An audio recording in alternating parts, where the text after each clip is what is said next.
Sadaqallahul azim. Bapak Ibu jamaah sekalian dimuliakan Allah Subhanahu wa taala. Sebenarnya salah satu yang membuat saya bergembira Suratul Isra. Suratul Isra mulai dari ayat 1 sampai ayat 7, 8 dan juga di ujung Suratul Isra mulai dari ayat 100, 101, 102 sampai terakhir 111. Saya mohon jamaah sekalian mempelajari, mendalami dua surah yang tertanam di dalamnya banyak berita gembira. Pertama Suratul Isra, yang kedua Suratul Saf.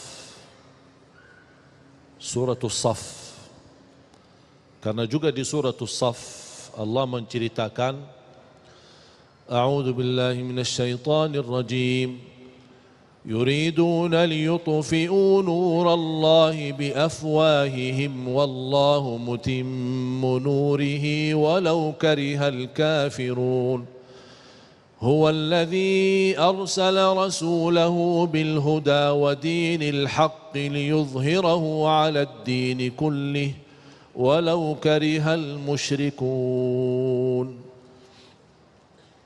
Allah Subhanahu wa taala memberikan jaminan seberapapun upaya mulut mereka, perjuangan mereka, kekuatan mereka untuk memadamkan cahaya Islam pasti akan gagal. Dan Allah menyempurnakan cahaya Islam di muka bumi walaupun orang kafir membencinya. Jadi cerita di dalam Suratul Saf dan Suratul Isra, proses terwujud janji Allah memang keadaan yang terjadi di Palestina harus seperti itu.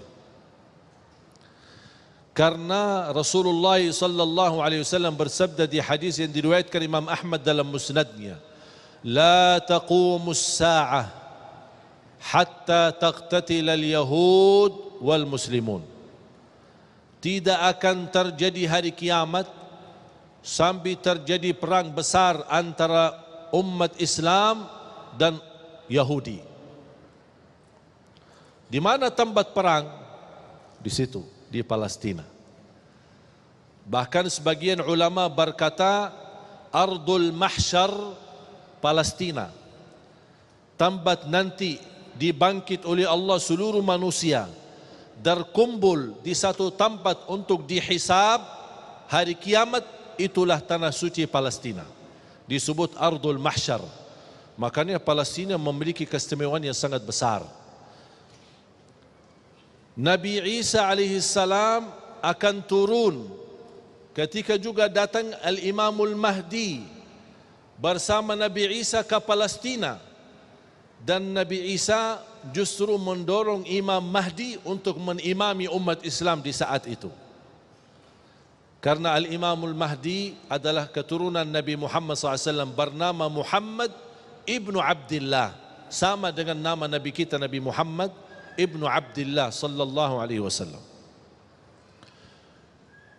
Berarti kalau akan terjadi perang besar, sampai kata Rasulullah SAW, hatta yakhtabi al-Yahudi, sampai orang Yahudi menyembunyikan dirinya, lari dari lapangan tamburan, takut menghadapi umat Islam, takut. Dia sembunyi di belakang pohon-pohon dan batu.